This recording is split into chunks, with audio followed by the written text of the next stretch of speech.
guys are awesome. Thanks so much. And thanks for the standing ovations for these folks, because they have been doing amazing work that we've all been involved in too. And it's just oftentimes activists on the ground who aren't necessarily written up in books and stuff like that in the future, like these are those folks. So, yeah. But speaking of books, next we have Sherry Wolf, and I'm so excited. So yeah, give it up. Sherry's going to speak for about 25 minutes, and then we'll have time for discussion, so be thinking about questions and things you want to say during the discussion. So welcome, Sherry Wolf.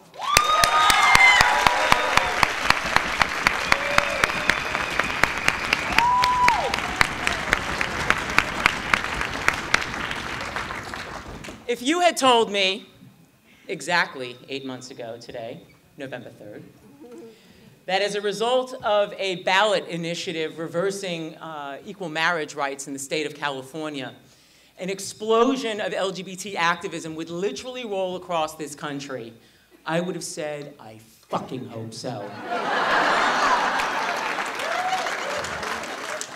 Let's take stock of the moment, because sometimes when you're living through it, it's a little difficult to read what is happening around you. And I have a little bit of experience and perspective on this. And I guess in my opinion, I think that what we are going through right now is not merely another stage in the struggle, but actually the single greatest advance of LGBT civil rights since Stonewall. And this is why I think 20 years ago, people are well aware that 20 years ago, there was another explosion of activism essentially around the beginnings, or I should say 7 years, into the AIDS crisis, of course, that continues. But that movement, which was militant, it was in your face, it was massive, and all the rest of it, was largely middle class and white in its composition and its orientation, was very much sunk in to the Democratic Party, had fiercely held on to ideas of separatism towards people who are not gay or lesbian, had, frankly, a lot of funky ideas about bisexuals and transgender people, who are not often included, and often, as a matter of fact, the Lesbian Avengers did not allow bisexual people onto the buses to the March on Washington in 1993. Transgender people who were female to male were not allowed on the Dyke marches early on.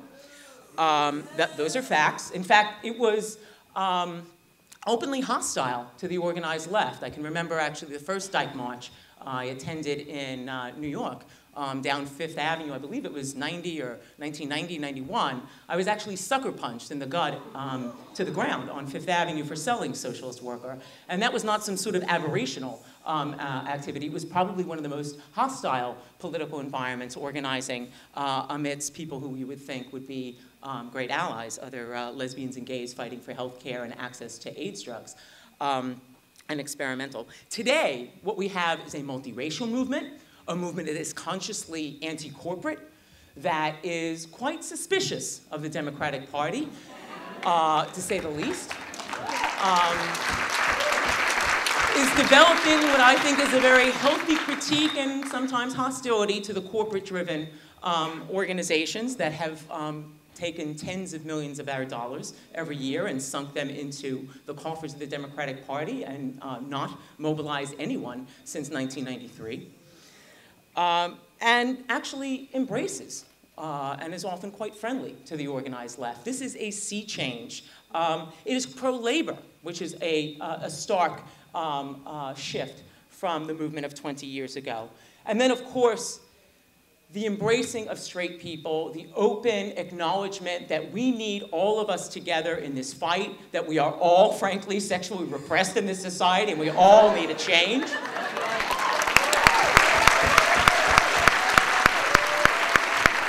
You know, I don't know if the brothers and sisters in One Struggle, One Fight know this, but the name of your group, which of course is taken from the chant that people were using earlier, gay, straight, black, white, one struggle, one fight, actually originated from that earlier era 20 years ago. In fact, it was a chant that was raised by the ISO in New York during the AIDS protest.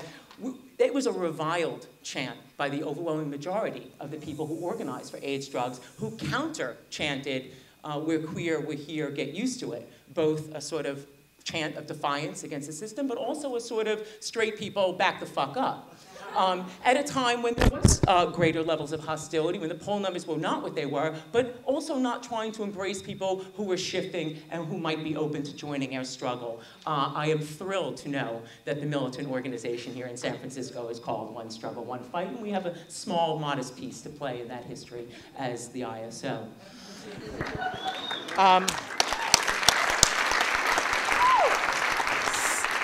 Something about, it is, of course, also worth mentioning the poll numbers, which are just startling and wonderful. The Harris poll now saying that 70% of the population has a friend, a coworker, a family member who is openly gay, most of whom have said that that has shifted their opinions dramatically. 89% of the population for ending discrimination against lesbian, gay, bisexual, and transgender people in the workplace. Newsweek has just come out with a poll showing even higher numbers than the Harris poll. And frankly, I used to work in advertising.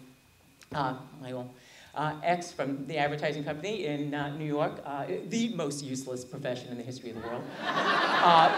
And there was a saying in advertising, will it play in Peoria?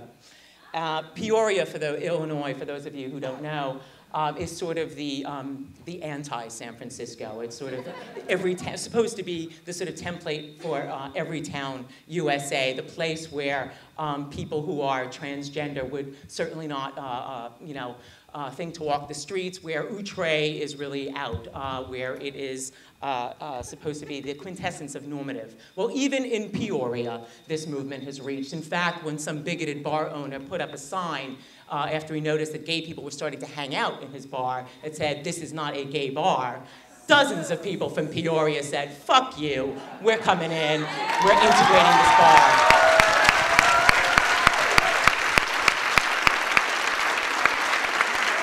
So we can solidly say that LGBT people, once considered an offensive minority, is now a group on the offensive.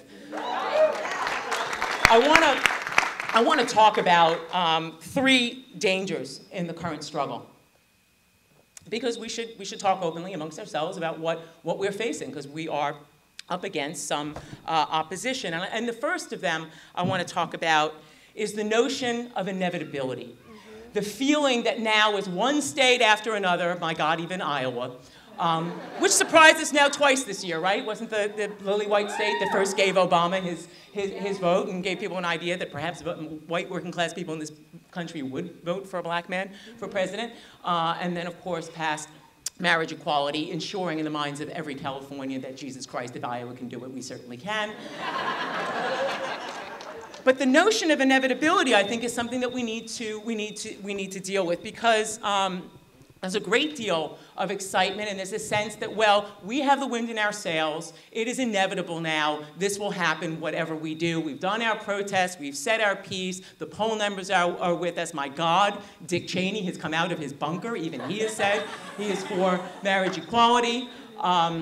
And that idiot who was advising McCain has come out, the Republican consultant. This is not because somehow they have had some massive change of heart. It is because of what we are doing. And without the self-organized, self-conscious intervention of people in this fight, there is nothing at all inevitable about it.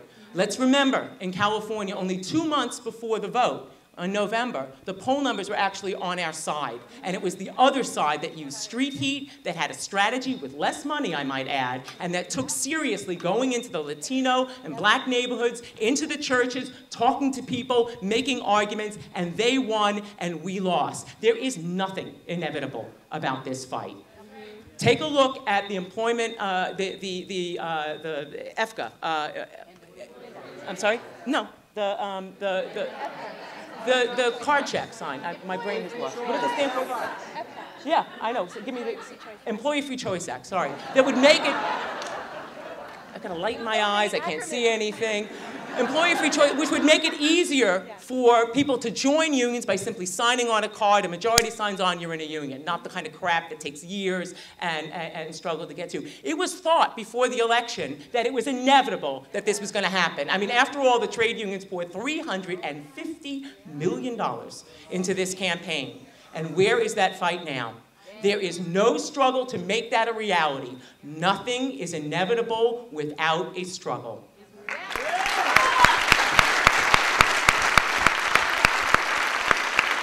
I want to talk about an interrelated issue, because this one is a big one. Just wait. Tone it down. Your time will come. We've got a crisis on our hands now, right? We're in a ditch. This is the worst depression since the 1930s. This state knows better than all. I mean, now you have people basically working without pay. I think that's called, what, indentured servitude? They call it furlough. This is a new vocabulary word, furlough, where you supposedly get time off and don't get paid, but then, of course, you're so fearful that you're going to lose your job that you damn well show up at work and you still don't get paid. And now I hear they're handing out in this state IOUs. I don't know if you can hand your landlord an IOU. I'm fairly certain you can't. But we're being told, tone it down, your time will come. We're dealing with real issues here, real crises. And, you know, we've got nearly 10% unemployment among the general population. We're 15% unemployment among the black population, and far higher in many cities, which is in excess of 40 and 50% among black men in cities like Milwaukee, et cetera. That is what we are being told by the White House and even by many of the movement so-called leaders. And I think, you know, I came across something in socialistworker.org, and it was some words by a man I consider quite wise, and I'll read them to you. It's Howard Zinn, author of A People's History of the United States, and he's a very savvy fellow, and I think he had some useful words to say. He said, Obama has a lot of wonderful qualities, and he seems to be a decent man, but he's a politician. And worse, he's surrounded by politicians. And some of them he picked himself. He picked Hillary Clinton, he picked Lawrence Summers, he picked people who showed no sign of breaking from the past. We are citizens. We must not put ourselves in the position of looking at the world from their eyes and say, well, we have to compromise, we have to do this for political reasons, we have to speak our minds. This is the position that the abolitionists were in before the Civil War, and people said, well, you have to look at it from Lincoln's point of view. Lincoln didn't believe that his first priority was abolishing slavery.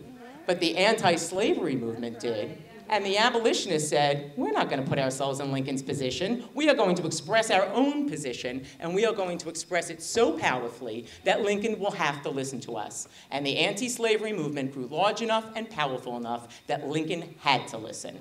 That's how we got the Emancipation Proclamation, and the 13th and 14th and 15th Amendments. That's been the story of this country. Where progress has been made, wherever any kind of injustice has been overturned, it's been because people acted as citizens and not as politicians. They didn't just moan, they worked, they acted, they organized, they rioted if necessary.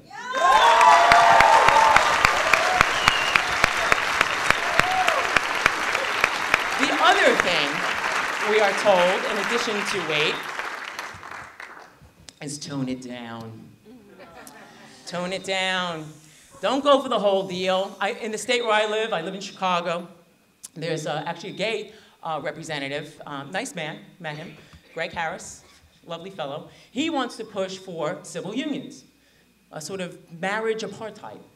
He says, well, that's what Vermont did 9 years ago, and therefore that will be the route that we will go.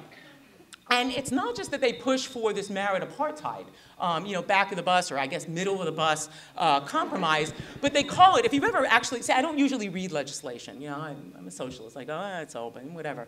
But I did look at the legislation, what does it actually say? And the thing is called the Religious Freedom and yada, yada, yada, and something about civil unions. I was like, religious freedom? And then you read the thing, and it's all about how preachers and ministers and priests shouldn't be forced against their will to marry people. It's like, they don't need a law for this. Never in the history of this country has anybody been forced to officiate at a wedding if they didn't want to. Why are they writing this into legislation? And to show you how removed from reality some of these people are, they added to it that even, like caterers should not be forced to work at gay, and like, caterers? Is there anywhere in this country where there are caterers who will not work at a gay wedding? Are there straight caterers?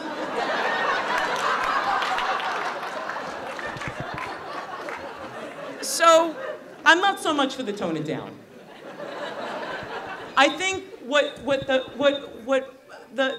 comrades here on the panel have said is really right. This is a working class demand. This isn't a little side issue. We're not asking for some sort of symbolic nod of agreement, although frankly it would be nice to be treated as equal citizens and have coverage under the law. But frankly, there are real material benefits at stake in this struggle that are often dismissed or ignored or just simply not understood. And the fact is, working class people, I mean, it may be very nice if you're a professor and you have full health care and so does your partner, so you don't think about these things. But for the rest of us, actually, health care, death benefits, and all the rest of that are actually things that we give a damn about. This is not some sort of symbolic demand. This is very real. And the last time, it was interesting to me that Obama, at the White House last week when he was brought in a number of the gay sort of corporate-driven organizations to stand around him, and as he signed a fairly sort of, let's face it, I mean, it was a sucky piece of legislation for people who were federal employees. What people were really waiting for was to get health care benefits, and even though he talked about getting rid of DOMA, he didn't. And he acknowledged something. I thought he's a brilliant man, actually. He acknowledged King's statement without actually doing anything about it. He acknowledged Martin Luther King's Why We Can't Wait, and then basically said, but you've got to wait. And I went back and read Why We Can't Wait, because it's a very interesting short book. It was written by Martin Luther King in 1963, and he's writing about the explosion of black rage in hundreds of cities across this country under, of course, what was the JFK administration, who waited. In fact, JFK, of course, only had less than one term. He was assassinated on November 22nd of 1963, and 2 years into his administration, he passed housing anti-discrimination legislation, but it was incomplete, it was not sweeping enough, and blacks still protested and were outraged at how tepid his reforms were. And King writes that blacks felt that they were being tossed the same old bone as in the past, only now on a platter and with courtesy. Seems familiar. He wrote in Why We Can't Wait, he says, blacks didn't suddenly become impatient, and I'll quote him here, the posture of silent waiting was forced upon blacks, he writes, because blacks were shackled physically. Now let's face it, nothing like slavery has happened to lesbian, gay, bisexual, and transgender people who are not African American in this country. Although, of course, there are at least hundreds of thousands, if not millions, who are.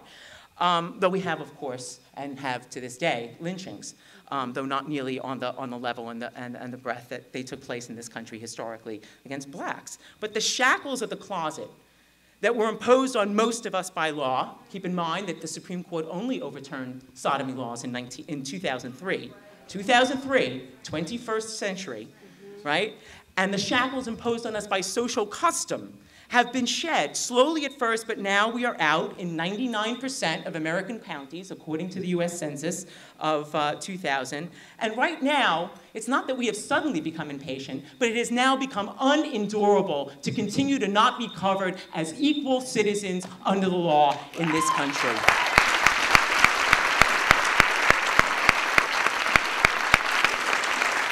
And for those who rankle a little bit about equating the fight for LGBT equality with black civil rights, I think it's worth taking a look at what Julian Bond had to say. Because he is, of course, a long-term black civil rights activist. He used to head up the NAACP. And what he said about it to blacks, I think, is very interesting. He said, we should be proud. We should be proud that our brothers and sisters who are not black want to use our movement as a model. Because you know why? It won.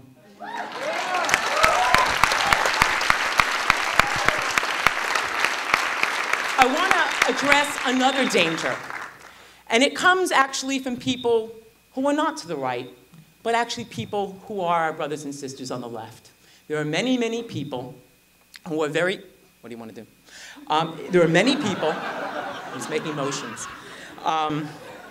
There are many people in our movement, great allies, people we have fought alongside of for years sometimes around all sorts of struggles, and Zakiya mentioned it before, who basically say, this is not our struggle. They're either indifferent or, frankly, many of them hostile to the demand for equal marriage rights. And as Zakiya pointed out, the argument essentially goes something like this.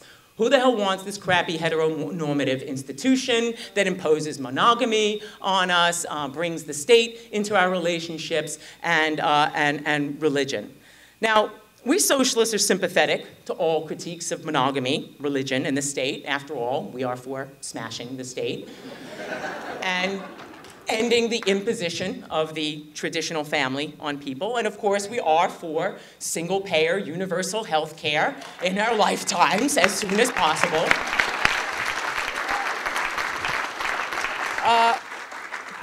But this movement is not for the state or monogamy or religion. This is a movement for equality. It is a fight for a reform. And I think in many ways it's a reflection of how deeply far away from ordinary working class lesbian, gay, bisexual, and transgender lives the movement went for a time. It disappeared into the far reaches of the academy where people theorized in abstraction and left people's real life concerns and real life needs by the wayside. And I think if you're going to sort of diss this reform, at least be consistent. Then you have to come out against immigrants' demand for amnesty. Who the hell wants a crappy low-wage job in our shitty empire? I think you have to be consistent. You have to say to the Republic Windows and Doors factory workers, who for the first time in some 70-plus years in this country staged a factory occupation in the city of Chicago, 250-plus of them, they didn't demand revolution. What was their factory occupation about? It wasn't even to keep the factory open. It was to get severance pay as they were being fired, as the factory was closing.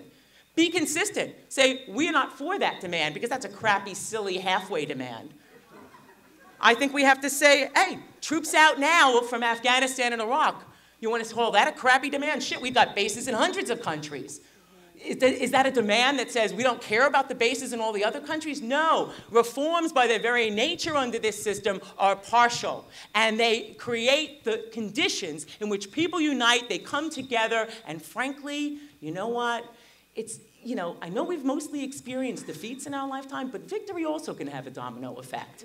And you begin to win on something, you begin to get a taste, a flavor in your mouth for something better.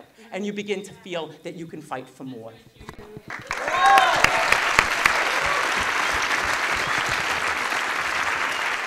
Another part of this argument is that it is narrowing our agenda. And frankly, I just think even what has been said up here speaks volumes about how that is just simply untrue. It has actually broadened the horizons of our movement and of the American society overall, I'm happy to say, about the struggles of LGBT people. We now have more people demanding an end to this noxious abstinence-only education in our schools, which is leading to a 49% rate of new HIV infection among young black men.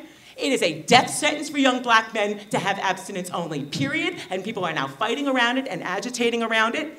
It has now given us a taste for an all-inclusive, which means transgender, people-inclusive Employment Non-Discrimination Act, because it is simply outrageous that in 30 states in this country, it is legal not to be hired or to be fired for being gay or lesbian or bi, and in 43 states, perfectly legal not to be hired or to be fired for being transgender, or being suspected of not being fruitful enough for a girl or masculine enough for a man. Fuck that shit. We are now fighting for more.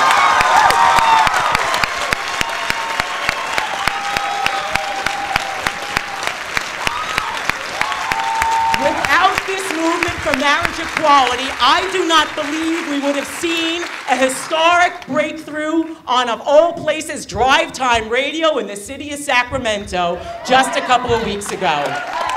When those nimrods, morons, idiots got up there on May 28th or whatever it was and called for the beating of young transgender boys, as David said, in the same year when two young men have hanged themselves, boys, 10 years old, 11 years old, have hanged themselves because they were called faggot or not boy enough. The response in this country was tremendous. Tens of thousands of people called in, wrote, sent emails. They even got 10 multi-billion-dollar corporations, Wells Fargo, Bank of America, McDonald's, not great bastions of radicalism, to pull their funding from this noxious radio station, shut them off the air, and when they did come back a week later, for the first time, I'm sure, in American history, on drive time radio with these moronic shock jocks, had 2.5 hours of transgender people talking about their issues. Would not have happened without this movement.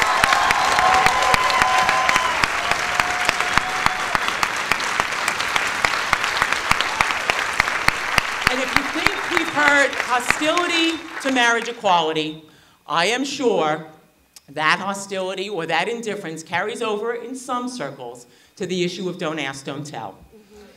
Because, let's face it, people say, you know, this damn empire, that army that murders people across the globe, that has destroyed people's lives from one end of the planet to the other, that is a means through which the US empire imposes its will everywhere, why would we want gay, lesbian, bisexual, and transgender people serving in it? We don't. We don't want anybody serving in it. But it happens to be the largest workforce in the United States. 3 million people are in there, and tens of thousands of them that we know of are LGBT. And it is not a matter of indifference to us whether or not the largest workforce in this country, run by the federal government, has institutionalized segregation, oppression, and lynchings of gay people. And when Obama does lift this noxious don't ask, don't tell, and I have a feeling he will, because that's one reform they really want. They don't care. Queer boots on the ground are just fine for them. And it basically says to the country that gay people can kill and be killed for the empire. Then frankly, we should use it to kick the door open and say, if we're good enough to kill for you, we want to get equal rights at work. We want it all. It's called the law of unintended consequences. So I just want to take the last couple of minutes to say where we go from here. Because obviously we are fighting in an era in which, hello, there's hope. Despite this crappy economy, despite all of this, I think the inspiration and the hope that people feel is very real. It's wonderful. It's inspiring. And of course, as I said before, people without hope don't fight. They're paralyzed. And we as socialists are hope mongers. And I think that we have to get our heads around this country. I heard somewhere, somebody was telling me, I think Dave Zirin was telling me that Naomi Klein has this great quote about Obama, that with Obama, the best thing about him is also the worst thing, because he's so malleable. And the problem is that right now, the only people trying to shape his policies are the people at the top of society with these sort of no banker left behind policies. But we have to understand. We have to understand what this contradictory situation opens up for us. Because at the same time, as he says one thing, he also says the other. What happened on June 1st is not a point of indifference to us. Here is what the President of the United States, the wealthiest and most powerful empire in the history of the world, had to say. 40 years ago, patrons and supporters of the Stonewall Inn in New York City resisted police harassment that had become all too common for members of the lesbian, gay, bisexual, and transgender community. Can you imagine the President of the United States used the word transgender?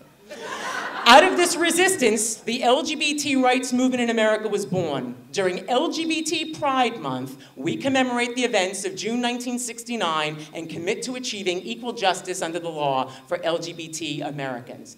That was his declaration on June 1 to make June LGBT month.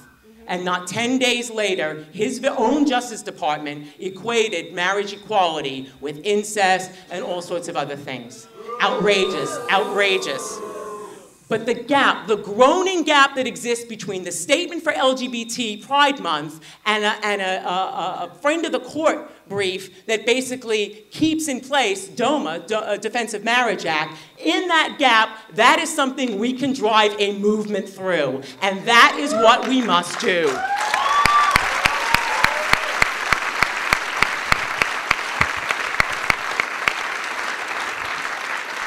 I know a lot of people are very impatient. I'm impatient too. I don't actually get more patient as I get older. I think I get more impatient. But I'll just say this. I think that, you know, when I was 20, I was a socialist, and I thought for sure by the time I was 30, maybe 35, the state would be teetering. 30 came, it went. 35 did too, so did 40. Not yet 45. But you cannot say that nothing has changed. You cannot say that this is not a magical moment, that of all the shit that is coming down in this country right now, this movement, who would have thought, the lesbian, gay, bisexual, transgender, civil rights movement has given hope to immigrant rights activists, to labor activists, to all sorts of people that you can fight and you can win and you can pressure these bigots. We can make change. We need to keep with it. We need to stick to it. We understand it's a long-term struggle, but there are moments in that struggle. There are moments in that struggle that are a little bit different. We cannot say, oh, hey, I gave the best semesters of my college career to the struggle and it didn't pan out.